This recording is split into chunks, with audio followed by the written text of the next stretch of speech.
It's time for Dialogue Conspiracy with political research specialist Mae Brussell, who for 3 years has shared with us her decades' research into political assassinations and abuses of power in this country. Her program relates the news of the week to emerging evidence about the conspiracy which allegedly maintains by force its control over the legislative and judicial processes in America. And now, here's Mae. Good afternoon. This is Mae Brussell in Carmel, California. Dialogue Conspiracy, I believe it's number 215, and it is September 22nd, 1975. It's quite a week for the news. I came in here with a lot of opinions and information to share with you about the new Patty Hearst arrest, and Lynette Squeaky Fromm, and the Howard Hughes appearance that didn't take place in the New York court. But when I got into the studio, I received a telephone call from a listener in Carmel who told me about the assassination attempt on President Gerald Ford.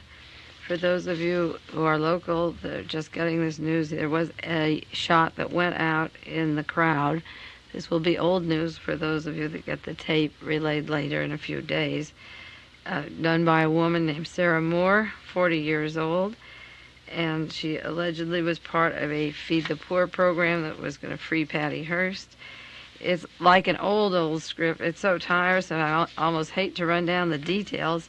There was this very short motorcade, and a shot went out, and the president wasn't hurt. The woman had been thought of as a security risk, but she was released, and she took a shot that went in the air. And that was that. And that is a wonderful diversionary. It's one more pot shot. And how many more do we have to get until the real one comes is just a matter of time. I've mentioned this before. I have shocked my fellow researchers, at the Boston conference when they went to talk about conspiracies last January 30th in 1974. And at that time, everyone was horrified about Rockefeller becoming vice president and what control he'd have over the country. And I felt that as researchers on political assassinations, that we no longer had to worry only about who shot John Kennedy or Robert Kennedy or Martin Luther King or who arranged that Chappaquiddick accident or who shot George Wallace. But the big problem was to stop the bullet the next time, because the same people and the same team since Dallas, Texas, have moved up into a position where they're even better to do it than when they were in on the killing of John Kennedy. And that Ronald Reagan was the number one problem. I said on the radio last night up at KGO in San Francisco, I'm not saying that Reagan knows about this conspiracy plan or how he'll become president, but according to my research, I believe that he is the selected man, just like Richard Nixon was selected many years ago, and that nothing less than bullets will take place to make Ronald Reagan president of the United States. If he has to run as vice president, then Gerald Ford actually will be killed, or maybe Rockefeller. All these pot shots will happen to Ford, and when Rockefeller's defenses are down, Rockefeller's going to get it. But Reagan has very strong links to Claude Kirk in Florida, to organizations Kirk was associated with that suggest with Nazis in Brazil. Kirk has this Wackenhut Corporation, which is retired FBI men and military men, private police force that now guards our airports. You see the little button on the Wackenhut Corporation. Out here at Fort Ord, the Wackenhut Corporation guards Fort Ord, not hired military, but Wackenhut Corporation. And there's strong links of Reagan to Claude Kirk and the campus at UC Berkeley when Kirk was running for governor of Florida. On his campaign, he promised in one of his speeches to break 3 universities, and one was the University of California. And what he was running on a campaign for in Florida to break the university in California is a good question, except that there are links through my research and documents that should be examined of these two people and their relationship to each other. And the day that each was elected governor, one in California, one in Florida, they met for lunch in Los Angeles, and the next day, Mr. Kerr, the president of the University of California, was fired, and that was the end of that administration, and he was not given any severance pay or anything. He was just fired. And the Wackenhut Corporation has been building up its strength, and Reagan and Florida, the links of Florida to Muscle Shoals, Alabama, to the Defense Industry Security Command. I mentioned it last week on the air in regards to the assassination attempt to kill Gerald Ford up in Sacramento. The DISC, the Defense Industry Security Command, according to Penn Jones Jr., the researcher has funded Ronald Reagan, and they're behind him. Also, Mr. LaSalle, Senator LaSalle, runs Reagan's campaign, and he's from Nevada. He used to be governor, and LaSalle is a Hughes man, 100%. When Howard Hughes wanted to run the state, when Howard Hughes didn't have to appear for gaming tables, when he bought up all of Vegas, his contacts or the Hughes Corporation were strong with LaSalle, and for all practical purposes, Reagan is a Hughes man, and if that's a faceless person supplying money or energy into your campaign in any way, in the Defense Industry Security Command, working along with you or giving you funding, then they intend for you to be president. Now, it's no surprise that a woman was the one who shot in the air. This time, she's 40 years old. Sarah Moore was the one who allegedly shot at this motorcade. A hint that women would become part of the criminal conspiracy section was given by Chief of Police Ed Davis. I don't think these things are coincidental. That when on national television, all the major chiefs of police in the United States are talking about the causes of crime, every single one of them talked about unemployment and poverty as causes for people to steal and commit crimes. But Chief of Police Ed Davis said, no, it's women, the women's movement. The women are getting into this road to crime. And that was just about a month ago, those meetings and interview. So now we have Patty Hearst, the urban guerrilla terrorist. She signs in at the jail as urban guerrilla. Squeaky Fromm, who's been charged with assassination attempt to the president. Now we have another woman, Sarah Moore. And what has women's liberation come to? A bunch of murderers, and again, a smear just like the Red Scare. Years ago, the communist Red Scare that still goes on and on. They now include the women, and you have a bunch of women making the news as the fall guys. They were used. They were used like Oswald or Sirhan or James Ray. But the speech of Ed Davis about the women, and then this one coming in, and actually Ford wasn't killed, but it keeps the news as a great diversionary also. Congress should be investigating the past political assassinations. Particularly with this syndrome, they should at least listen to the researchers and find out what happened in the past and rule out any conspiracy instead of accepting in the headline every week or every other week these assassination attempts. Congress has a bill before it to open up these conspiracies, and this is the time for them to, if you don't understand the past, how can you understand the present? The CIA has been exposed in the past weeks for their germ warfare, biological warfare, for injecting persons unknown to them, experimenting with them, murders by the agencies by giving them these poisons, and also accidental deaths with germ warfare. And we've heard about lying of figures in Vietnam and thousands of deaths in Vietnam, and how these were covered up, and the Tet Offensive was possible because of misinformation. And with all of this plus Watergate, the Congress becomes, it seems, more silent. As the evidence comes in overwhelmingly of these crimes, it becomes more silent instead of stampeding and demanding an opening of the past, and at least giving researchers like myself a chance to present what we think is happening and present the documentation. And to add injury or insult to injury, the news service that tonight said that Senator Edward Kennedy said he's satisfied with the conclusion of the Warren Commission that his brother, President John Kennedy, was the victim of a lone assassin. Senator Kennedy is satisfied with the conclusion of the Warren Commission that John Kennedy was killed by a lone assassin. Now that comes just 2 days after the CIA said that they had tape recordings of Oswald in Mexico and telephone conversations that evidently they've held for 13 years, but they had phone conversations of Lee Harvey Oswald taped and on tape. And now Senator Kennedy is saying this. I don't understand the Kennedys at all. We won't go into them. Robert Kennedy Jr. came out last week and said, leave it alone, don't investigate my father's death. And that seems to be the family policy. It's going to be their position. So like Gerald Ford and members of the Warren Commission and the Kennedy family and the military and the media saying, don't touch it, this is good enough for me. We have to sit back and take one assassination attempt after another. We'll have to take violence in the street.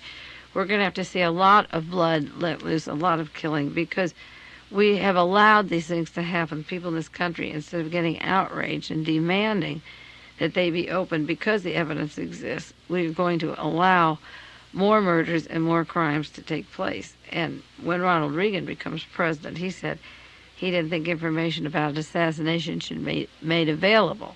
And if the crime bill, Senate Crime Bill 1, goes through, then there'll be no chance for investigative research. And what it means is that the government has the right to do anything it wants, including murder, and you don't have the right to ask questions, and that makes it legal. And everything in Hitler's government was legal. Everything that he did was according to the courts, but the courts had been manipulated earlier so that when the crimes took place, they were no longer crimes unless you happened to be a gypsy or a Jew or a Catholic or a radical activist or a critic of Hitler's administration. I did want to say more later on the Hughes story. The Hughes suit was thrown out. I've been waiting 2 weeks to see what would happen. A family in New York City by the name of Kurtz, Victor and Ellen Kurtz, filed a suit as stockholders of Hughes Air West and wanted to see Howard Hughes in court. I called them, I talked to their attorney on the phone and sent them a copy of the article I did on the burial of Howard Hughes. The matter was taken to a Supreme Court in New York City, and of course Hughes failed to prove he was alive.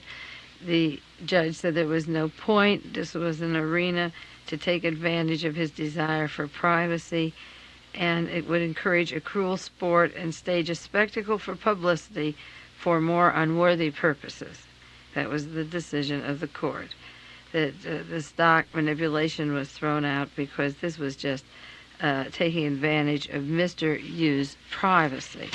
And in addition, the judge, his name was Hughes, as a coincidence, said, this is his quotation, "It would be an exercise in futility to prove that Howard Hughes is alive." He said, whatever the motives of the plaintiff's counsel in making this application, it is at best an exercise in futility, wasting the time of the court and having no foundation whatever for the court to grant the requested relief, wrote Justice Hughes. And they threw the case out and said that whether or not to prove he's alive or make him legally dead was an exercise in futility.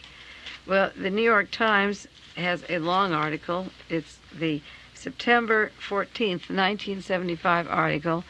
It's about 15 pages in the magazine section. Hopefully in a week or two I'll outline it and read it for you on the air in case you don't get the Sunday New York Times. But it's written by James Phelan, and this is the title of the article in bold letters is Howard Hughes Beyond the Law. It says, trying to apply orderly legal processes to the billionaire recluse, the judge said, is like twisting a ghost. Now here's a man whose documents, according to Robert Mayo, said keep the war going 2 more years. It's good for helicopter business. Here's a man who said after Martin Luther King was killed, the blacks have gone far enough for 100 years. Here's a man who wanted to buy up the Bahamas and own that, who wanted to own all of Nevada, who was allowed to come in and take all the gaming tables and have huge contacts all over the world with airways and television and media and sports programs, which are interesting and important because of the activities of the athletes in the Patricia Hearst kidnapping case. And I'm going to, as I say, break it down for you, and for those of you that want to read it yourselves, get the New York Times Magazine, September 14th, 75, Howard Hughes Beyond the Law. Now, he was named early. Richard Nixon apologized at the time of this little secret fund he had, the Checkers speech. The dog that came from Houston, that was from Howard Hughes for his daughter. Howard Hughes' name came up all through Richard Nixon's career, loans to Richard Nixon's brother, used money at the Watergate, used money to Hubert Humphrey. Larry O'Brien worked for Howard Hughes. The grand jury testimony of E. Howard Hunt shows that he worked for Howard Hughes going up to Chappaquiddick investigating when he was at Theta Beard in Colorado. The name of Hughes comes through his close association with Lockheed Aircraft, and Thane Cesar, the man who allegedly shot that second gun in the Ambassador Hotel, who had a gun go off, who stood behind Robert Kennedy, was a plumber and maintenance man from Lockheed, and it's not a very firm connection from Hughes to Lockheed to Thane Cesar, but there are better connections through Howard Hughes to Aristotle Onassis to Roy Cohn, the attorney, and interlocking to Lockheed that make these conspiracies and assassinations a number one priority. And a number one priority behind all of this is to find the elusive Mr. Howard Hughes, and he can't come to court. They say it's impossible. Nobody will serve him, and he won't come to court, and that's all there is to that. Well, we'll just do a minute about Lynette Squeaky Frome and then get on to the SLA stories.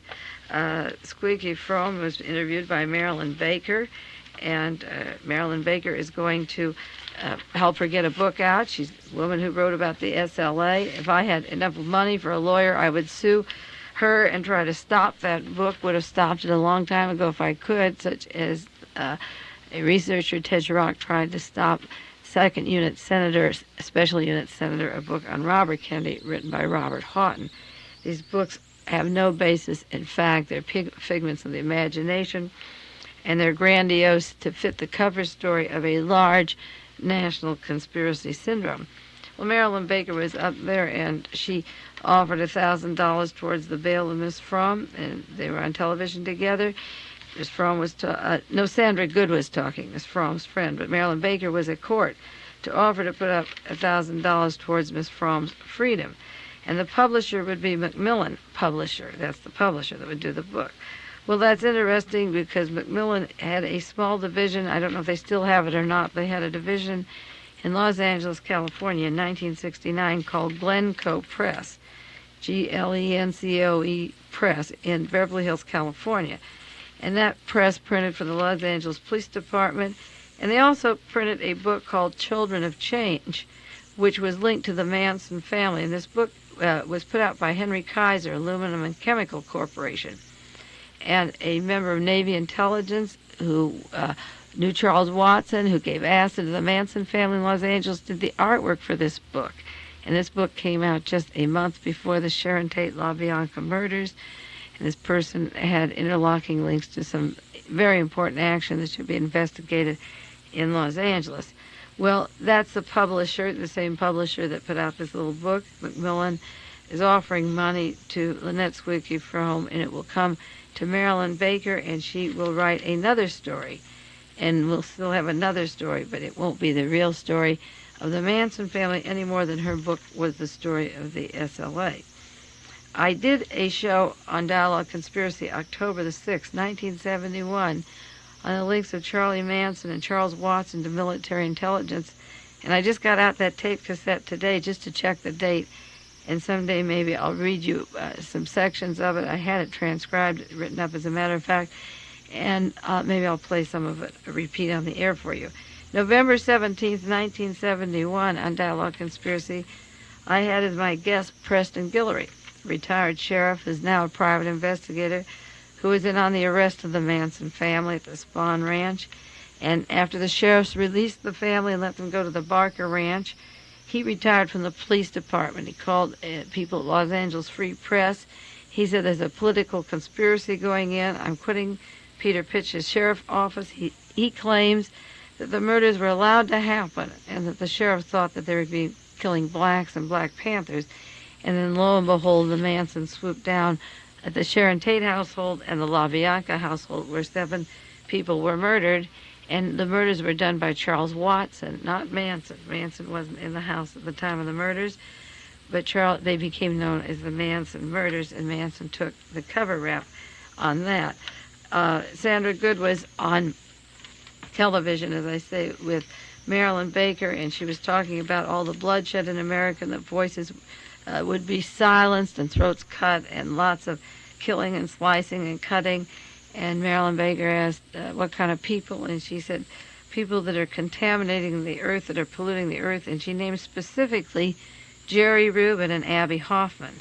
And I thought that was interesting because it just came on our news here Friday night, and I could just watch on Channel 9 a rerun of the play on the Chicago conspiracy trial, where Abby Hoffman accused the judge of being a Jew and comparing their trial to Germany and saying, I'm a Jew, and comparing the trial to Nazi Germany, where everything was legal in Nazi Germany. And then Jerry Rubin came on. They each were allowed to give a speech after they were convicted of their charges there in Chicago. So it was interesting that she named these names because the violence in the Bay Area, I think of Dr. Marcus Foster, who was killed by the cyanide bullets, and Dr. Blackburn lived, it was a different bullet, and I said there was this racism coming down there under the front of these radical groups. And then we had Popeye Jackson, the leader of the United Prisoners Union, that was killed. That's 2 blacks. We have now 2 Jews named, Abby Hoffman and Jerry Rubin. I noticed they didn't mention Tom Hayden or some of the other people in the Chicago trial, but these 2 people who clearly identified themselves at that trial were named as polluting the earth. And I think of the quotations of Charles Lindbergh, the great environmentalist, who wanted to conserve the fish and the fowl and the earth, who all of his life worried about the environment, but who was sorry that Hitler lost World War II because we'd get the mixing of races and it set us back eons of years, and he thought we were wrong to go in there because Hitler would have purified the races, which is a way of stopping pollution in their head. So when you're talking about environment or pollution, there are a great many people, and don't believe there are many people who believe that by getting rid of Jews and blacks and Chicanos, Chuck is here giving me a kiss, go away, Chuck, that if you get rid of these people, you will not pollute the earth. And this is their mentality for whatever it's worth. And if you don't agree with my interpretation, just see who gets the death list. To show the racism in this, I might have mentioned it last week, and I think I should bring it up again, that Sandra Good did say that she gave a death threat to Paul Eberle, the Los Angeles Star, the publisher of the Los Angeles Star, and his wife. And she said, I'm going to kill your wife, and they would send in black people, and then his wife would be cut up into pieces. Well, why send black people when these are white people that have the intent to do the crime? And I realized, too, that Paul Eberle was the first person to publish an article that I did on the SLA as the CIA. He's been very much into sex and pornography, if you call it pornography, recently. But earlier, he was very political. And he did. My interest in the SLA started in 1973. We might as well get into that now, and I'll tell you about the article I sent him in March 15, 74, called "The SLA is the CIA," and does Howard Hughes finance these violence centers from his medical foundation in Florida? The money seems to be going to the hospitals that are doing the electrode implants and the doctors that are doing the surgical and drug manipulation of the head. They seem to be coming and connected to the medical foundation of Florida, that tax-free foundation. And Paul Eberle published that, and he's done other political articles, but this was an early article on the SLA. Patty Hearst was kidnapped in February, and in March 15th, Paul already had the story, and I'll talk about that in a minute. We'll go into my SLA publications, but I have a toss-up here in time-wise of what to cover, whether to go back to my old articles in the Berkeley Barb and Paul's article that I did for the LA Star, or reiterate what I told Randolph Hearst in a letter on KLRB. I read it here, September the 1st. I gave indications that Patty Hearst would be found in 3 weeks. And that was Monday on KLRB on the 1st. But August 30th, I sent a letter to Mr. Randolph Hearst, and I explained that he spent a lot of energy and time and money and emotion in this kidnapping, and that now it was time for Patty to be produced. And the reason I said she would be found that I gave on KLRB, and I put in the letter, was that Wayne Lewis is now alleging that Patrick Gray's nephew took part in the FBI killing of Donald DeFreeze and in their foreknowledge of the imminent murders, and that also at the same time that he was hired to take DeFreeze's place after DeFreeze was killed was the same day or week that I was presenting an article to the Berkeley Barb that Donald DeFreeze would be murdered as the first black Lee Harvey Oswald working for the FBI. I also told Randolph Hearst that Mr. J.J. Arms had been mentioned in an article in Newsweek, September 1st, 1975, that if he had $500,000, he would find Patricia Hearst. He's a private detective who helped make that getaway down in Texas, in Mexico rather, where the Kaplan boy, Joel Kaplan boy was. They made a movie called The Great Getaway. And I said in the letter to Mr. Hearst that Mr. J.J. Arms of El Paso, Texas, had said in Newsweek that if I get the green light, I'll find her in 2 or 3 weeks or less. I don't mess around. And because the Scotts were to appear before the grand jury, Mickey Scott and her husband were supposed to go to the grand jury in Pennsylvania, I knew that Patricia Hearst would have to be produced within 3 weeks. Because of this announcement in Newsweek, the intent to find her, to get her, they knew where she was. Because Walter Scott also, the brother, said of the man allegedly who took Patty Hearst from Los Angeles back to Vegas and then to New York and Pennsylvania, Walter Scott had said that the Scotts were tired of her and wanted to return her. And then he was discredited as being drunk and having been in a mental hospital. And so I felt that the press conference that was held in San Francisco on Mr. Wayne Lewis, and then the grand jury ordering the Scotts to appear in Pennsylvania, and with Walter Scott talking and with Mr. J.J. Arms saying that he can find her in 3 weeks, then it would be the best interest of the FBI, who knew where she was all along, to bring her home and make a great big story. And nothing was so spectacular as the capture of Patty Hearst. It had the same inkling of building up Mr. Charlie Bates in San Francisco that J. Edgar Hoover had when he captured Alvin Creepy Karpis, that made him really important in the FBI. That was his big story. And Mr. Bates had been discredited for many good reasons constantly. So Patty was delivered back to San Francisco, back to her hometown, back to her mother and father. And that episode is not ended, but she was captured 3 weeks to the day from the time that I said she would be captured on Dialogue Conspiracy. I think I'll use the remaining 15 minutes to read you this press conference that was held August 21st, 1975, just a month ago today, or yesterday, about Patty Hearst, about the SLA, because this was held in San Francisco. It was a statement made by Lake Headley, private investigator on this whole SLA affair, and he gave a copy to Randolph Hearst, which I have here, and I want to read you what he said, his investigation into this affair, so that you'll know what kind of material Randolph Hearst had and why I also knew then it had to be over. The letter sent from Lake Headley to Randolph Hearst was registered July 21st, 1975. Lake Headley told him that I have served since May of 74 as an official family investigator for the families of the SLA killed in Los Angeles on May 17th. Incidentally, it was my call to Willie Wolf's father who told him he wanted a lawyer in California, and I recommended Don Freed and Lake Headley, and that's how Lake Headley got into this case.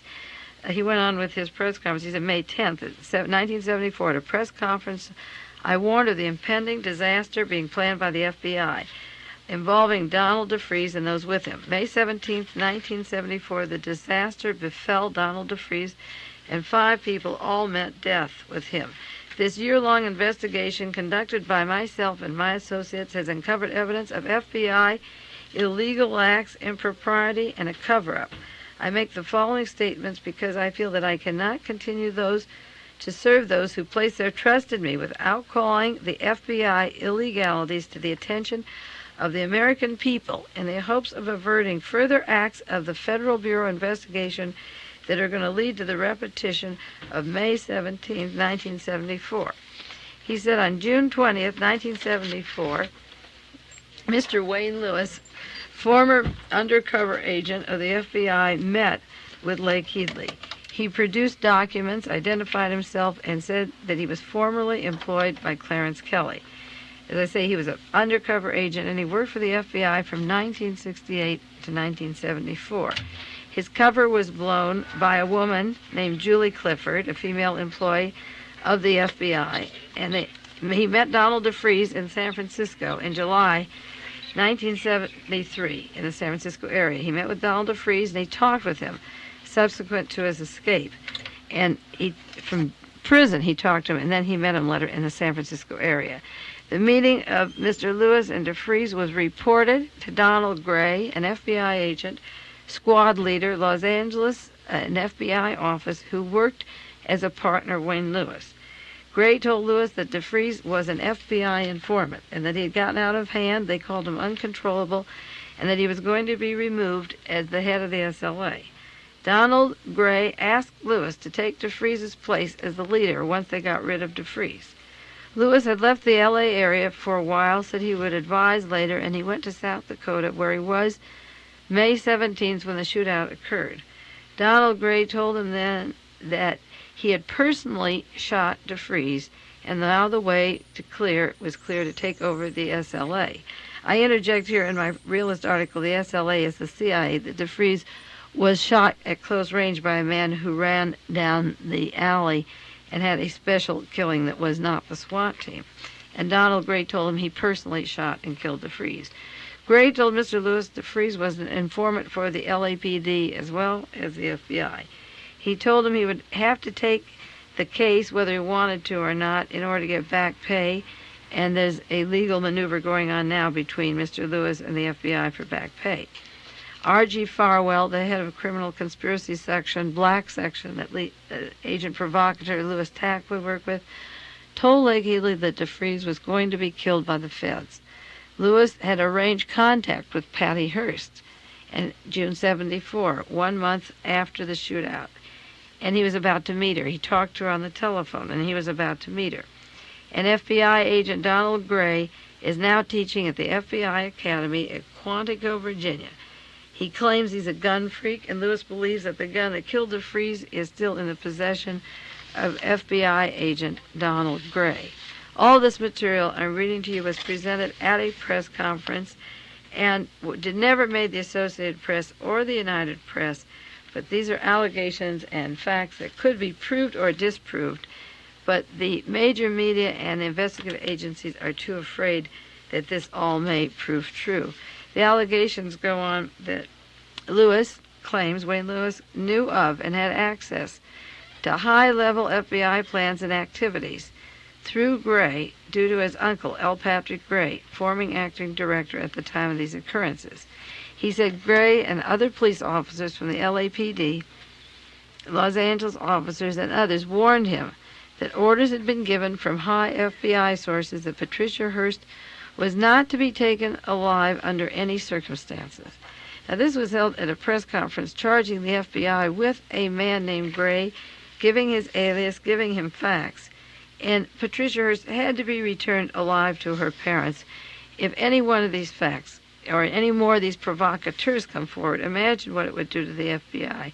So this was one of the major reasons that I believed that she had to be produced, or why this Mr. Arms was saying, I can find her for a fee, and not letting you know that he was also related to a CIA operation in Mexico. The press conference went on to say that the code name for Donald Gray, the nephew of Patrick Gray, was Dave Groves. The FBI agents assert that they know and knew where Patty Hearst is. Now, this was a month before she came in. This press conference, as I say, was in July 75 and in August 75. At this time, they knew where she was, but the underground is protected. All the underground is protected so that the Bureau, the FBI, can build a wide-range file on any potential subversives. This was the purpose of letting them float around. The underground is protected without knowledge of the fugitives, and in the case of the SLA, the FBI even tried to replace the dead leadership. In other words, the few were infiltrated, and without necessarily knowing that they were FBI, they're getting all the help and all the safe, and they're not being brought in. It's without the knowledge of the fugitives. They're not working with them. They're hiding, in quotes hiding, but the safe houses and the Pentagon and the CIA and the FBI knew where they were. One of the kidnappers of Patricia Hearst, named C.R. Moody, he surfaced a short while back with various weapons and was linked to the SLA. He is subsequently employed by the FBI in Colorado. The FBI is now covering up Moody's wave of violence in Colorado while he was an employee of the FBI. The FBI continues to suppress a letter on the dead body of Camilla Hall. It was found, and this letter contains vital information concerning the group dynamics of the SLA. Now, that was a press conference held in San Francisco, and this document was given to Randolph Hearst July 21st, 1975. And the question is, how much did Mr. Hearst know? How much did the FBI know or the CIA know? I had the feeling that Mr. Hearst was in the company of the FBI constantly, that after the shootout, after the Patty dogs went up and sniffed that house, and he was sure that she wasn't in it, and that the dogs stayed out on the street, and he was in telephonic contact with the FBI, the Hearst family just set away all the cameras, set away the investigators, and sat calm and realized that she was in safe hands. And one reason it's so important to go into the Las Vegas links, the connections to this thing, is one of the things that I wrote in my article was the Las Vegas connections that always show up. The closing off of the desert in 1974. In the article I did for the Barb, is SLA Sin Q, the first black Lee Harvey Oswald? I asked about those 12.5 million acres of California desert that were closed off. And we still don't know how the Patty Hearst getaway went from Los Angeles to Las Vegas. And if somebody high up in California, government, closed that off, the excuse was dune buggies. But that's a lot of acres to be closed off for a few dune buggies. And I think until we know who closed that off and how many dune buggies were using the road, and if it was used as an escape route, we don't know which California officials were linked to the LAPD or for the plans just a month later that there was going to be need for an escape or a shootout. Now, the capture of Patty Hearst made the news in a strange way. The head of the FBI out in San Francisco, Charlie Bates, was saying, we don't know how we got her. It was a fluke. We were looking for somebody involved in a bank robbery in Sacramento. Patty Hearst was first discovered. She was laughing. Neighbors heard her outside laughing. Then she was peeing in her pants.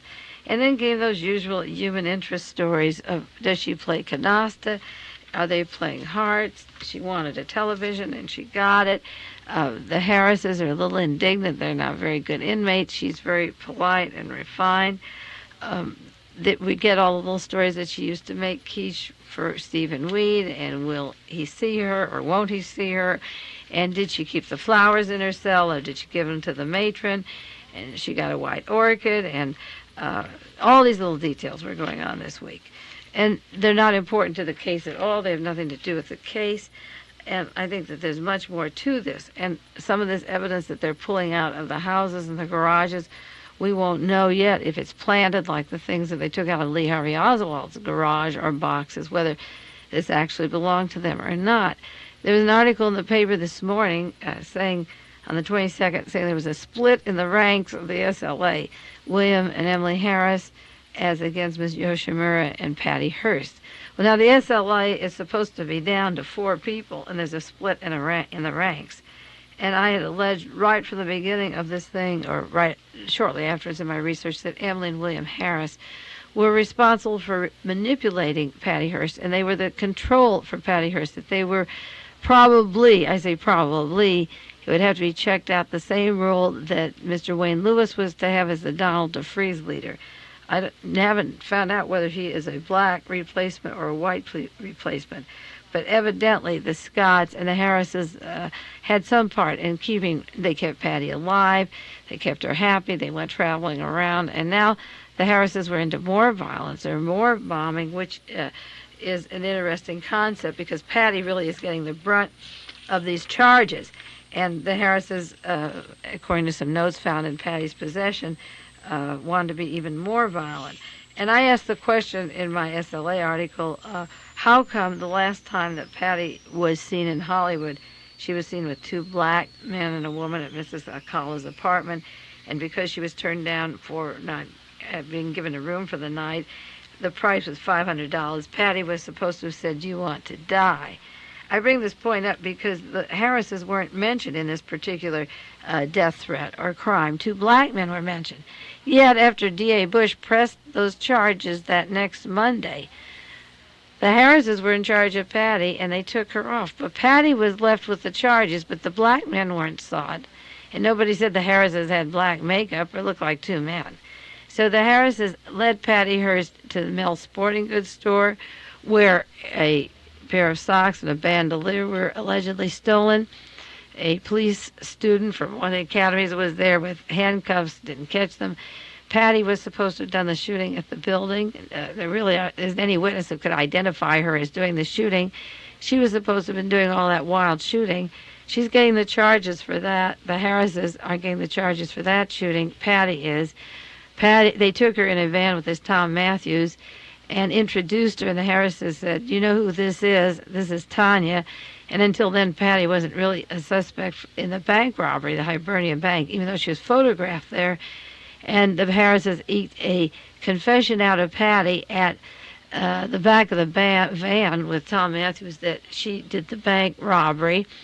And now, as they're arrested in San Francisco, there's a note there, Patty Hearst, that the Harrises wanted to get her into even more violence. And then we hear on the radio today that somebody involved with the food program, an elderly person who wanted to free Patty Hearst, will now be charged with wanting to kill the president, linking it to the Hearst case, just like Squeaky Fromm did to the Manson case. The interweaving links go on and on and on. They're very complicated.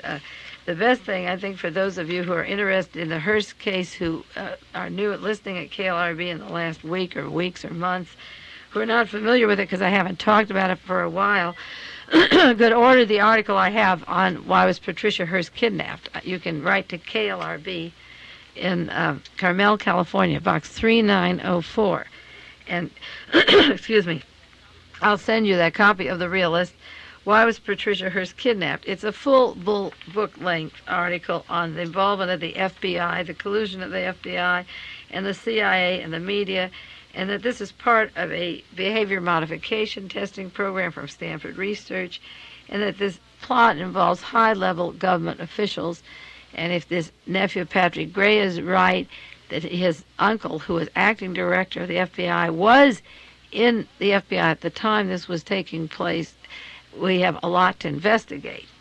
I think it's easier to investigate these things and more important and more timely than even who killed John Kennedy. I don't agree with Senator Kennedy that we shouldn't open it up, and I resent the position of the Kennedy family.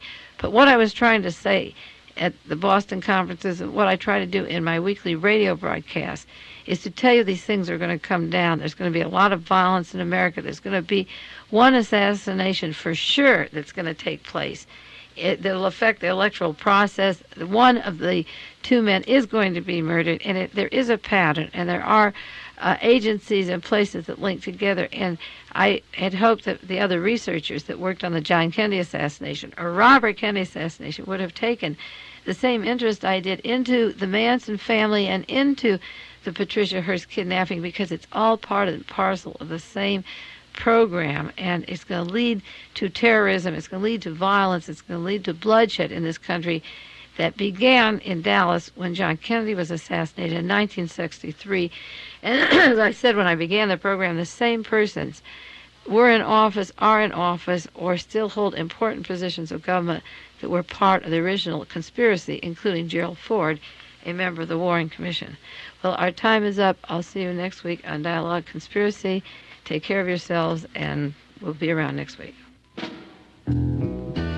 This has been Dialogue Conspiracy with political research specialist Mae Brussell, who for 10 years has been researching the facts behind political assassinations and conspiracies in this country. Dialogue Conspiracy originates with KLRB FM in Carmel, California.